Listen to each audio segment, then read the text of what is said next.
ભગવાન દત્ત અંતે મુક્તિ મહાપદ સારના દાતા છે અને પોતાના ભક્તને એ ભુક્તિ પણ આપે છે અને મુક્તિ પણ આપે છે.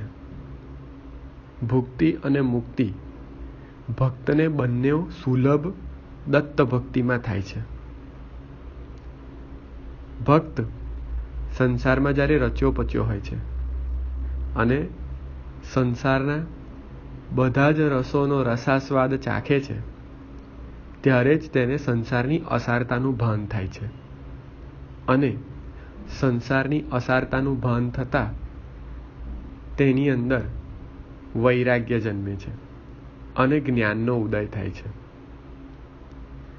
જ્ઞાનનો ઉદય સહજ નથી થતો, એકાએક નથી થતો, ધીરે ધીરે થાય છે.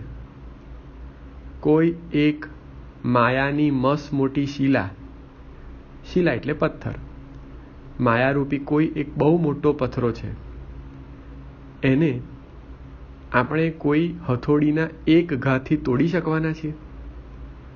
તેમ આ સંસારમાં મોટી મોટી માયારૂપી શિલાઓ મનુષ્યએ પોતાના મનમાં બાંધી છે.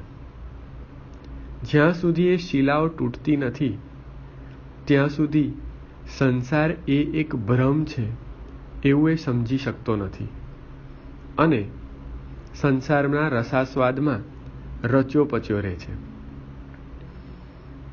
જ્યારે જ્ઞાનનો ઉદય થાય છે અને ભક્ત આર્ત પોકાર કરે છે, ત્યારે ભગવાન તેની વારે થાય છે.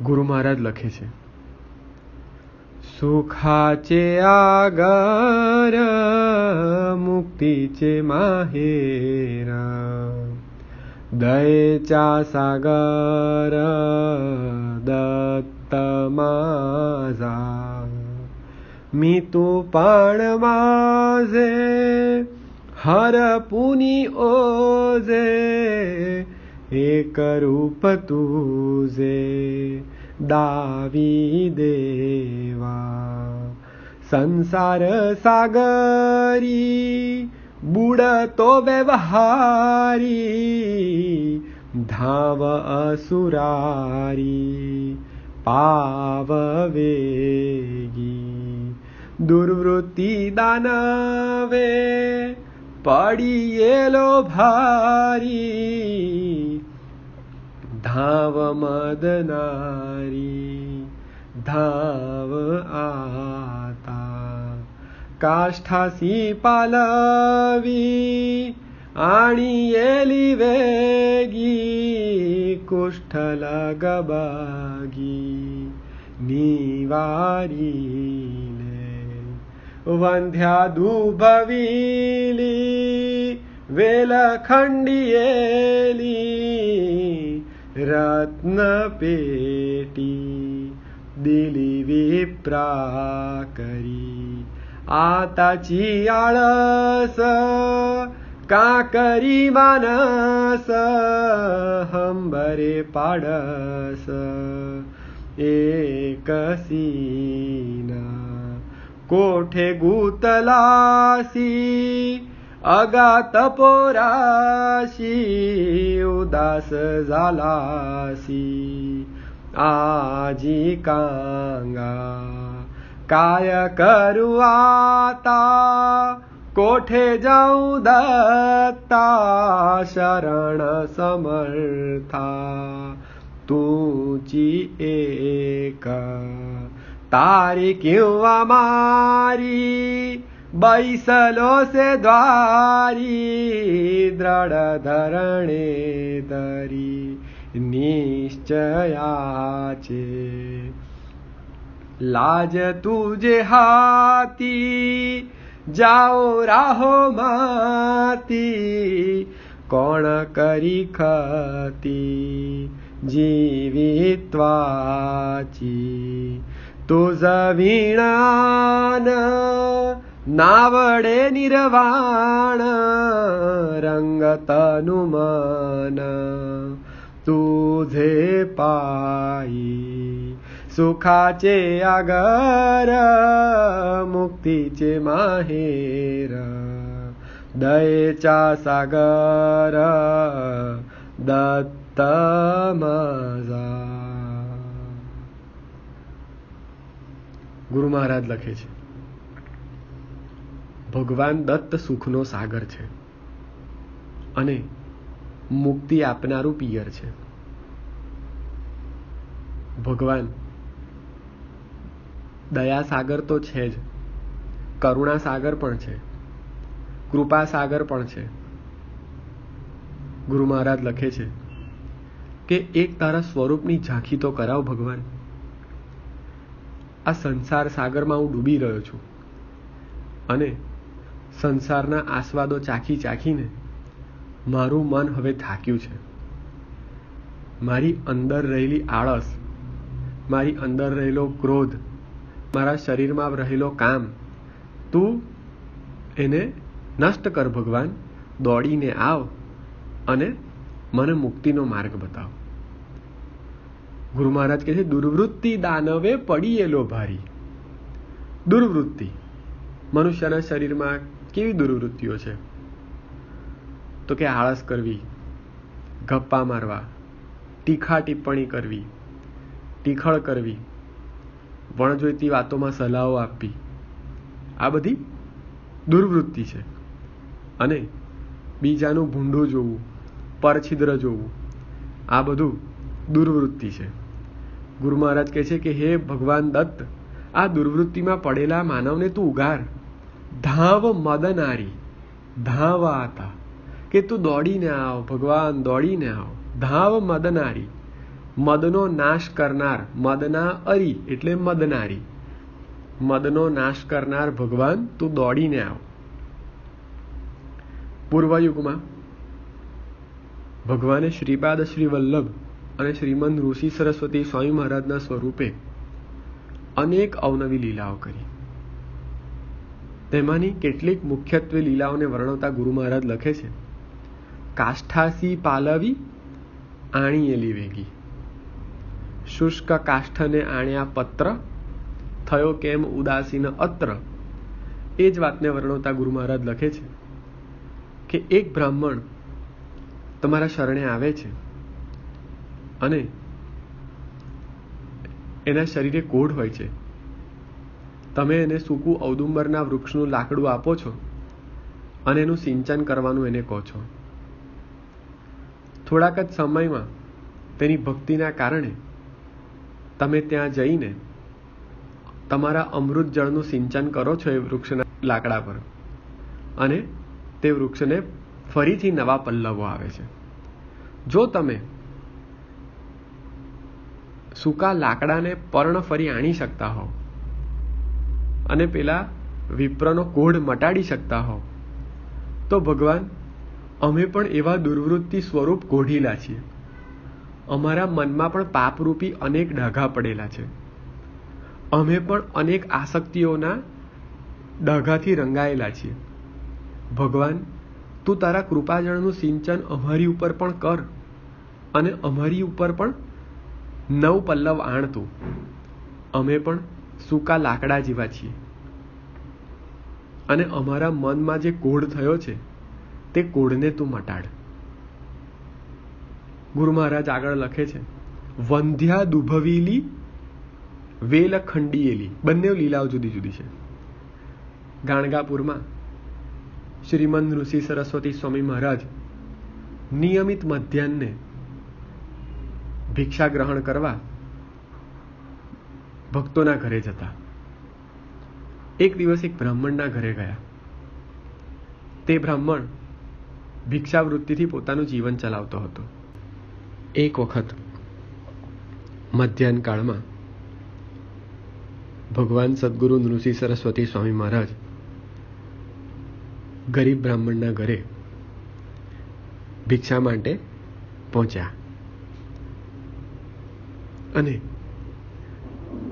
પેલા બ્રાહ્મણની પત્નીને કીધું, ભિક્ષામ દેહી માડી.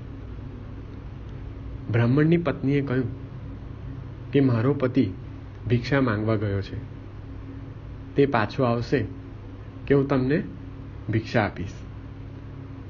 ગુરુ મહારાજ કહે છે, આ આંગણામાં ભેંસ ઊભી છે, તું એનું દૂધ કાઢીને મને આપ. પેલી બ્રાહ્મણી કહે છે કે ભગવાન, આ ભેંસ તો વંધ્યા છે, લોકો એને ખેતરમાં માટી ઉપાડવાના કામ માટે લઈ જાય છે. આજ સુધી એણે એકે પાડા કે પાડીને જન્મ નથી આપ્યો, તો આનું દૂધ કેવી રીતે આપી શકું? ગુરુ મહારાજે હાસ્ય કરીને કહ્યું, અરે તું કાઢ, હું બેઠો છું અને ભિક્ષા આપ મને. પેલી બ્રાહ્મણીના મનમાં સદભાવ જાગ્યો. એણે તે વંધ્યા ભેંસને દોવાનું ચાલુ કર્યું અને ક્ષણભર પછી તે ભેંસે ઘડો ભરીને દૂધ આપ્યું. પેલી બ્રાહ્મણી પોતાના ઘરના રસોડામાં જઈ તે દૂધને ગરમ કરે છે. સદગુરુ ભગવાન ઋષિ સરસ્વતીને તે દૂધની ભિક્ષા આપે છે અને ભગવાન તેને આશીર્વાદ આપીને પરત ફરે છે. આ તરફ પેલો બ્રાહ્મણ ઘરે પાછો આવે છે અને પેલી સ્ત્રીને પૂછે છે કે ભગવાન આપણા ઘરે આવીને ગયા? ત્યારે પેલી બ્રાહ્મણી કહે છે કે હા, ભગવાન આવીને પણ ગયા અને આ વંધ્યા ભેંસને દૂધવી પણ ખરી, અને આપણું દરિદ્ર ભગવાને હર્યું છે. પેલો બ્રાહ્મણ ચકિત થઈ જાય છે. મઠમાં જઈને ભગવાન સદગુરુનો જય જયકાર કરીને મહાપૂજા કરે છે. ગામમાં વાત ફેલાઈ જાય છે કે ભગવાન સદગુરુએ વંધ્યા ભેંસને દૂધવી. બીજે દિવસે પેલી ભેંસને ખેતરમાં માટી ઉપાડવા લઈ જવા મજૂરો આવે છે અને પેલી બ્રાહ્મણી કહે છે કે આજથી આ ભેંસ અમે મજૂરી માટે નહીં આપીએ, કારણ કે આ ભેંસ તો દૂધણી થઈ છે. અને એ ભેંસે દૂધ આપ્યું. ગુરુ મહારાજ કહે છે કે તમે વંધ્યાને દૂધવી ભગવાન, અને અમારું મન પણ વંધ્યત્વથી ભરેલું છે. અનેક માંગણીઓ તમે અમારી સંતોષો છો, છતાં અમારું મન વંધ્યા જેવું છે અને હજી વધારે, હજી વધારે, હજી વધારે એમ માંગ્યા જ કરે છે. ભગવાન, તું ગમે તેટલી કૃપા દ્રષ્ટિ કરે છે અમારી પર, છતાં પણ અમારું મન ભરાતું નથી. તારી કૃપાનો વરસાદ અમારી પર સતત વરસે છે, છતાં અમારું પાત્ર એટલું નાનું અને છીછરું છે કે તું ગમે તેટલો વરસાદ આપે છે, છતાં અમે તેને ઝીલીને પણ સંતોષાતા નથી. માટે ગુરુ મહારાજ કહે છે, ભગવાન, આ વંધ્યાને તે દૂધવી એમ તું અમારી પર પણ કૃપા દ્રષ્ટિ કર, અને અમારી જે આસક્તિ ને માયા છે એની ભોગળો, એની સાંકળો એને તું ભાંગ. વેલ ખંડીએલી. નરસોબાની વાડીમાં સામે પાર અમરાપુર ગામ છે, અને એ અમરાપુર ગામમાં ભગવાન શ્રી ગુરુ ઋષિ સરસ્વતી એક ગરીબ બ્રાહ્મણના ઘરે મધ્યાહ્ને ભિક્ષા લેવા જાય છે. અને એ બ્રાહ્મણના વાડામાં વાલોળની વેલનો શંબાગુચ્છ એટલે ભરપૂર વાલોળથી ભરેલો વેલો, એને શંબાગુચ્છ કહેવાય. એ શંબાગુચ્છ ભરેલો હોય છે.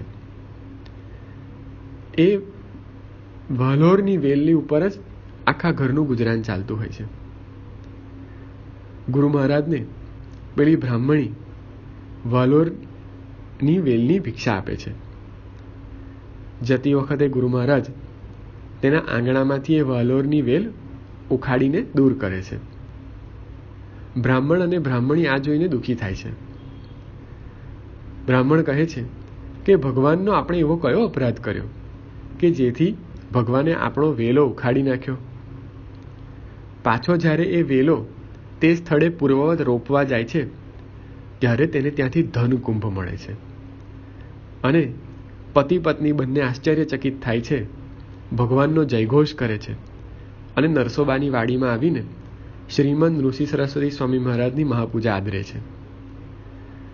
ગુરુ મહારાજ લખે છે કે તમે પૂર્વકાળમાં વંધ્યા ભેંસને દૂધવી પેલા ગરીબ બ્રાહ્મણને ત્યાં તમે વેલો ઉખાડીને ધનનો ચરુ આપ્યો, રત્ન પેટી દિલી વિપ્રા કરી.